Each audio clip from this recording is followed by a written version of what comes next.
আসসালামু আলাইকুম। আমি মোহাম্মদ শাহ আলম, সিনিয়র প্রভাষক পদার্থবিজ্ঞান বিভাগ, cantonment public school and college, Saidpur. প্রিয় ছাত্রছাত্রী, আজকে আমি তোমাদের সাথে আলোচনা করব পদার্থবিজ্ঞান প্রথম পত্রের তৃতীয় অধ্যায় গতিবিদ্যা অধ্যায়ের প্রাস এই অংশ সম্পর্কে। আমরা গতিবিদ্যা অধ্যায়ে প্রাসের এই অংশে প্রথমেই প্রাসের সংজ্ঞায় আসছি, যে প্রাস হলো এমন একটি বস্তু যে বস্তুকে অনুভূমিকের সাথে তির্যকভাবে শূন্যে নিক্ষেপ করা হয় এবং বাধাহীন পথে যেটি চলে। অর্থাৎ সংজ্ঞায় আমরা যখন বলি যে অনুভূমিকের সাথে তির্যকভাবে শূন্যে নিক্ষিপ্ত বস্তুকে বলা হয় প্রাস, যা বাধাহীন পথে চলে বলে আমরা কল্পনা করে নিই। ঠিক এরকম একটি বস্তু যদি আমরা একে অর্থাৎ এই যে অনুভূমিক যে অক্ষটি আছে, এটাকে যদি আমরা অনুভূমিক অক্ষ বোর্ডের যে নিচের অংশটি আছে সেই অংশটিকে আমরা এই যে এইভাবে যে অংশটি আছে এটিকে আমরা অনুভূমিক অক্ষ হিসেবে কল্পনা করি, এটাকে যদি উলম্ব অক্ষ হিসেবে কল্পনা করি, এই অংশটা যদি মূল বিন্দু হয়, তাহলে মূল বিন্দু হতে যেখানে আমরা যে বস্তুটিকে যে নিক্ষেপ করছি, দেখো এই যে আমার হাতে যে মার্কারটি আছে এটিকে যদি এভাবে নিক্ষেপ করা হয়, অর্থাৎ এই মার্কারটিকে দেখো আমি কিভাবে নিক্ষেপ করছি, এভাবে যদি নিক্ষেপ করি তাহলে এই যে বস্তুটি এভাবে পতিত হলো, এই পতিত বস্তুটি এখানে প্রাস হিসাবে বিবেচিত হবে। তুমি লক্ষ্য করে দেখবা যে অনুভূমিকের সাথে তির্যকভাবে আমি বস্তুটিকে শূন্যে নিক্ষেপ করছিলাম, ঠিক বস্তুটি যেভাবে আসছিল এটা হলো বস্তুর গতিপথ। তো এই বস্তুটিকে আমরা প্রাস বলছি। এর এক্সাম্পল হিসেবে বলা যায় যে তির্যকভাবে নিক্ষিপ্ত ঢিল বা তির্যকভাবে নিক্ষিপ্ত কামানের গোলা ইত্যাদি, এদেরকে আমরা প্রাস বলে থাকি। এরকম একটি প্রাসের ক্ষেত্রে বা এরকম একটি গতিশীল বস্তুর ক্ষেত্রে আমরা প্রাসের গতি নিয়ে আলোচনা করব। তো এই প্রাসের গতি নিয়ে আলোচনা করার ক্ষেত্রে আমরা কতগুলো সংজ্ঞা শিখব। সে হলো প্রাসকে মনে করো ও বিন্দু হতে নিক্ষেপ করা হয়েছে। প্রাসকে প্রসঙ্গ কাঠামোর যে বিন্দু হতে নিক্ষেপ করা হয় তাকে বলা হয় নিক্ষেপণ বিন্দু। এই নিক্ষেপণ বিন্দু অর্থাৎ ও বিন্দু হতে নিক্ষিপ্ত প্রাসটিকে যে বেগে নিক্ষেপ করা হয় সেটি হলো নিক্ষেপণ বেগ। এখানে নিক্ষেপ করা হয়েছে V0 বেগে, এখানে V0 হলো প্রাসের নিক্ষেপণ বেগ, এবং যে কোণে অনুভূমিকের সাথে যে কোণে প্রাসটিকে নিক্ষেপ করা হয়েছে সেটি হলো নিক্ষেপণ কোণ, অর্থাৎ θ0 হলো এখানে নিক্ষেপণ কোণ।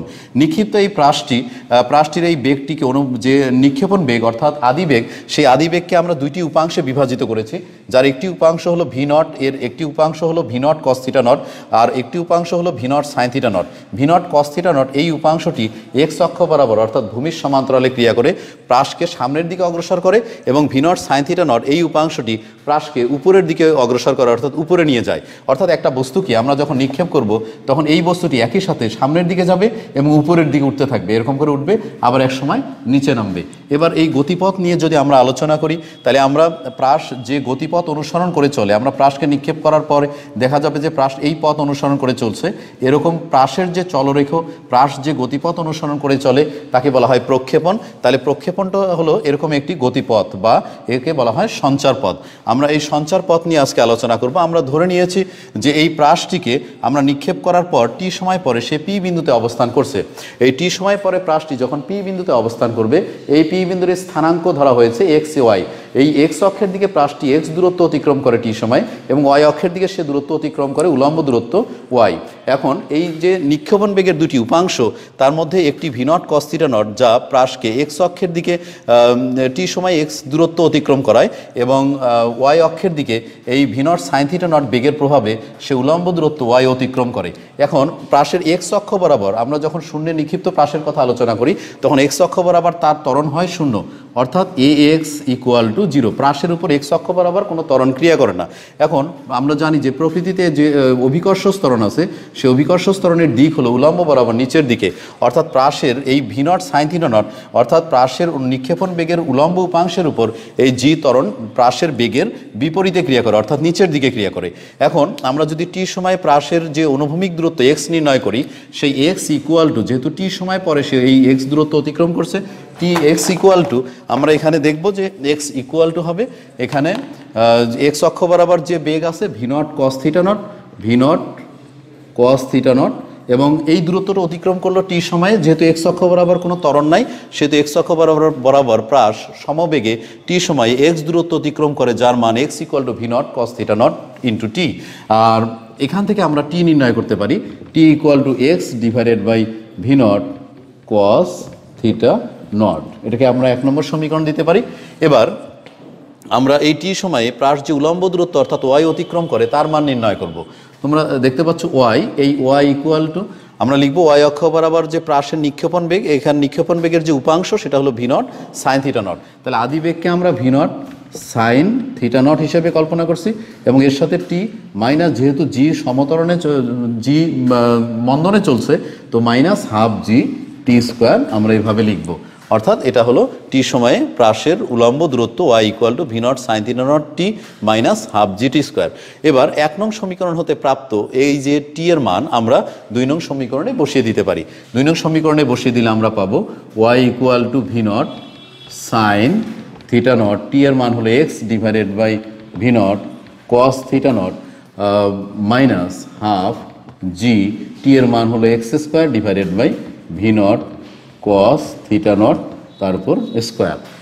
তো আমরা এটাকে একটু বিশ্লেষণ করব সামনে।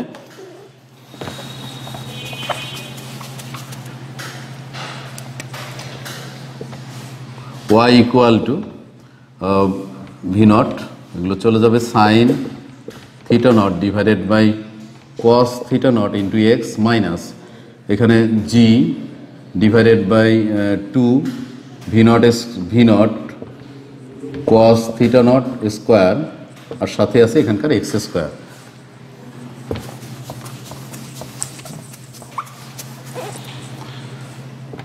বা y equal to sine theta naught by cos theta naught tan theta naught x minus g divided by 2 v naught cos theta naught square into x square. এই সমীকরণে আমরা দুটি অংশকে ধ্রুব রাশি ধরতে পারি। এখানে থিটা নট ভি নট জি 2 সবই ধ্রুব রাশি, কারণ আমরা যে বেগে নিক্ষেপ করি সেই নিক্ষেপণ বেগটা ধ্রুব থাকে। নিক্ষেপণ বেগের যে বেগে নিক্ষেপ করছিলাম সেই বেগের কিন্তু পরিবর্তন হয় না, বেগটা নিক্ষেপণ বেগটা কনস্ট্যান্ট থাকে। জি অভিকর্ষ ত্বরণ এটা কনস্ট্যান্ট থাকে। নিক্ষেপণ কোণ, যে কোনো নিক্ষেপ করা হয় সেই কোণটাও ধ্রুবরাশি এবং 2 ধ্রুবরাশি। এগুলো ধ্রুবরাশি হওয়ার কারণে যেহেতু থিটা নট ধ্রুবরাশি, সেহেতু আমরা এখানে লিখতে পারি যে tan theta naught equal to b, এবং এই ধ্রুবরাশিটি আমাদের ধরে নেওয়া, এটা ধ্রুবক, এবং g divided by 2 v naught cos theta naught square equal to c, এটাও ধ্রুবক। এই ধ্রুব রাশির মানগুলো আমরা এই সমীকরণে বসিয়ে দেব। বসিয়ে দিয়ে আমরা পাবো y equal to b x minus c x square, b x minus c x square. সমীকরণটি টি সময়ে পি বিন্দুর যে দুটি স্থানাঙ্ক এক্স এবং ওয়াই তাদের মধ্যে সম্পর্ক নির্দেশ করে। একই সাথে এটি প্যারাবোলার সমীকরণ। সুতরাং এই যে সমীকরণটি, এটি যেহেতু প্যারাবোলার সমীকরণ, আবার যেহেতু এটি টি সময়ে পি বিন্দুস্থ দুটি স্থানাঙ্কের মধ্যে সম্পর্ক নির্দেশকারী সমীকরণ, সুতরাং এটি প্রাসের চলরেখার সমীকরণ। আর যেহেতু এটা পরাবৃত্তের সমীকরণ বা প্যারাবোলা, সুতরাং প্রাসের চলরেখাও প্যারাবোলা বা পরাবৃত্ত। ওকে, তো এবারে আমরা এই প্রাসের চলরেখ বা এর প্রক্ষেপণটা আমরা পেয়েছি যে এটি পরাবৃত্ত, কিন্তু আমরা টি সময় পরে পি বিন্দুতে প্রাসের বেগ কীরকম হবে তা নির্ণয় করব। আমরা দেখছি যে টি সময় পরে প্রাসের বেগ নির্ণয়ের ক্ষেত্রে পি বিন্দুতে বেগের দুটি উপাংশ থাকে। পি বিন্দুতে ভি এক্স, অর্থাৎ টি সময় পরে প্রাসের বেগের অনুভূমিক উপাংশ এক্স অক্ষ বরাবর ত্বরণ ছিল না, অর্থাৎ 0, অর্থাৎ এক্স অক্ষ বরাবর প্রাসের যে বেগের উপাংশ v naught cos theta naught এর কোনো পরিবর্তন নাই। সুতরাং এখানে হবে v naught cos theta naught ধ্রুব রাশি, এবং বেগের উলম্ব উপাংশ ভি ওয়াই ইকুয়াল টু হবে v naught sine theta naught minus g t. যেহেতু ওয়াই অক্ষ বরাবর সে জি এর বিপরীতে চলছে, অর্থাৎ আদিবেগ ভি নট সাইন থিটা নটের দিক হলো উপরের দিকে আর জি এর দিক হলো নিচের দিকে, এই জন্য v y equal to v naught sine theta naught minus gt লিখেছি আমরা। এবার যদি এটাকে ভেক্টর রূপে লিখি আমরা, তাহলে v vector equal to v x, x অক্ষ বরাবর আয়ত একক ভেক্টর আই ক্যাপ, এবং প্লাস ভি ওয়াই, ওয়াই অক্ষ বরাবর আয়ত একক ভেক্টর হলো জে ক্যাপ। তাহলে v x i cap plus v y j cap. Just আমরা মান বসিয়ে দিলে এখানে পাবো v vector equal to v naught cos theta naught i cap plus v naught sine theta naught minus gt j cap.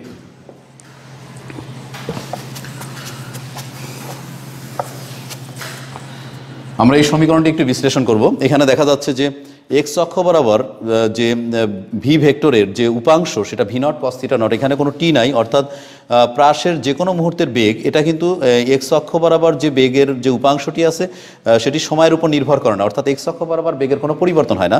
কিন্তু Y অক্ষ বরাবর যে বেগের যে উপাংশ v naught sine theta naught minus GT এটা টি এর উপর ডিপেন্ড করতেছে, অর্থাৎ এখানে অভিকর্ষ ত্বরণ থাকার কারণে, ক্রিয়া করার কারণে বেগের এই উপাংশটি সময়ের সাথে সাথে পরিবর্তিত হচ্ছে, অর্থাৎ প্রাসের বেগটি কিন্তু সমবেগ নয়, অর্থাৎ উলম্ব উপাংশের পরিবর্তনের কারণে প্রাসের বেগটি অসমবেগ হিসাবে আমরা এখানে দেখতে পাচ্ছি।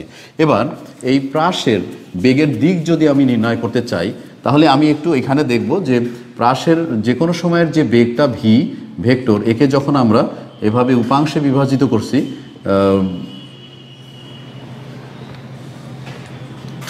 তখন এই দিকে আমরা দিয়েছি হলো ভি ভেক্টর, এই কোণটা হলো যদি থিটা হয়, ভি ভেক্টরের দিক অর্থাৎ অনুভূমিক অক্ষের সাথে যদি সে থিটা কোণ উৎপন্ন করে তাহলে এক্স অক্ষ বরাবর পি বিন্দুতে যে বেগের যে উপাংশ সেটা হবে ভি এক্স এবং ওয়াই অক্ষ বরাবর ভি ভেক্টরের উপাংশ হবে ভি ওয়াই।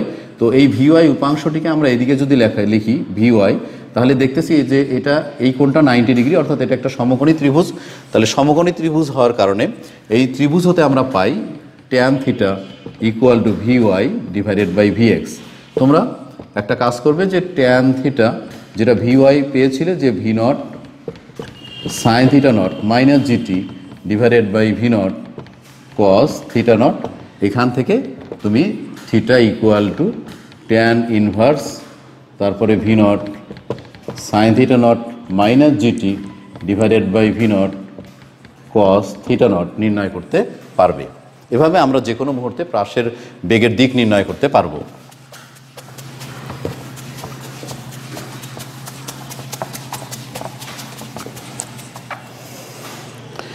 এবারে প্রাসের সর্বোচ্চ উচ্চতায় ওঠার যে সময়, এই সময়টা আমরা নির্ণয় করতে চাই। একটা প্রাস এ বিন্দুতে অর্থাৎ সে সর্বোচ্চ উচ্চতায় যদি ওঠে তাহলে এই সর্বোচ্চ উচ্চতায় ওঠার সময় নির্ণয় করতে চাচ্ছি আমরা। তো এ বিন্দুতে বা সর্বোচ্চ উচ্চতায়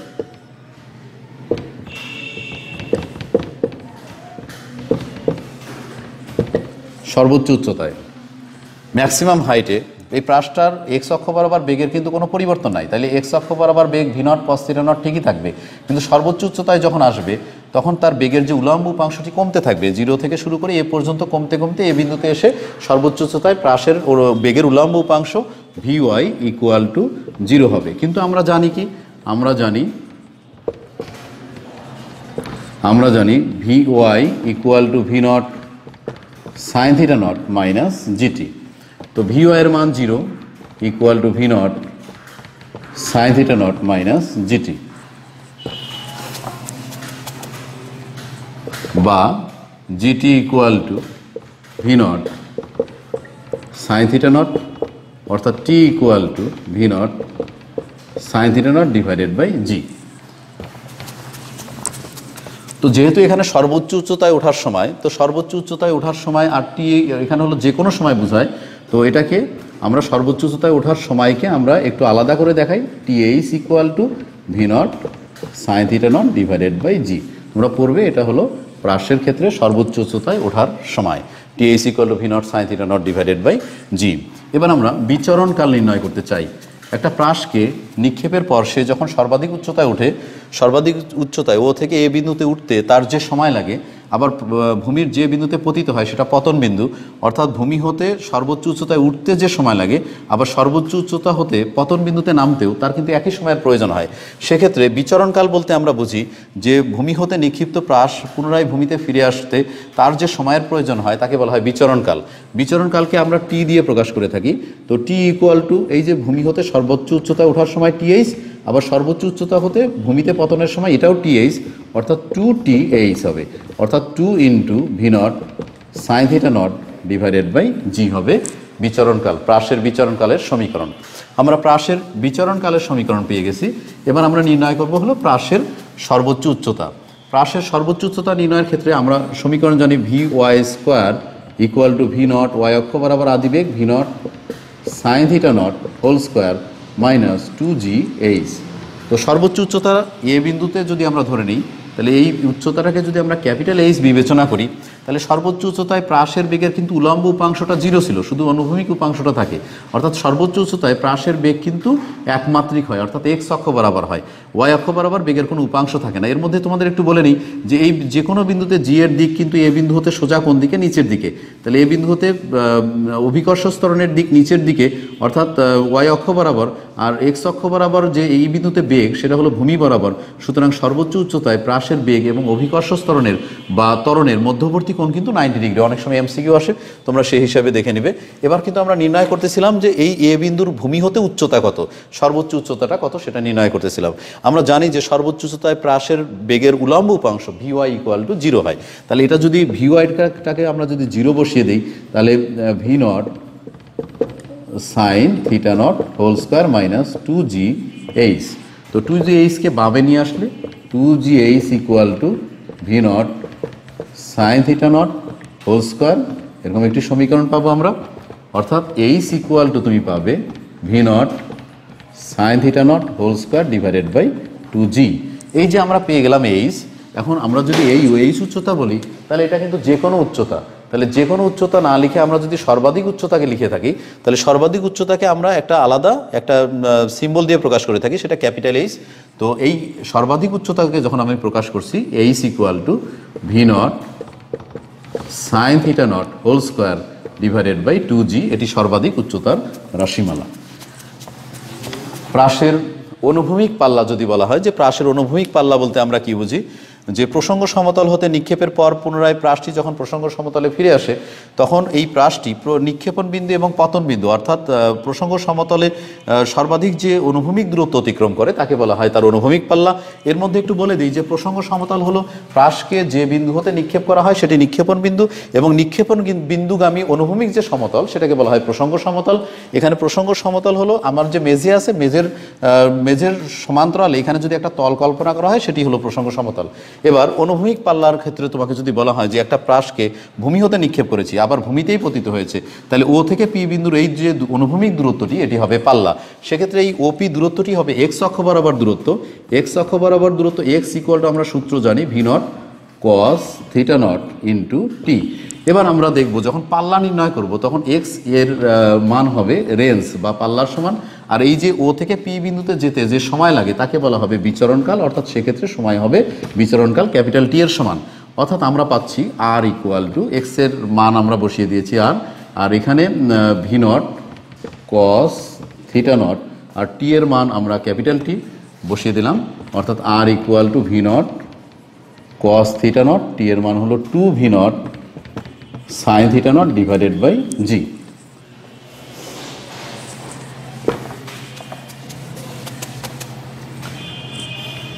আর equal to v naught square 2 sine theta naught cos theta naught divided by g. তো এই যে 2 sine theta naught cos theta naught, এটা ত্রিকোণমিতির সূত্রানুসারে লেখা যায় যে সাইন 2 থিটা নট, অর্থাৎ R equal to v naught square sine 2 theta naught divided by g. এটা হলো প্রাসের পাল্লার রাশিমালা।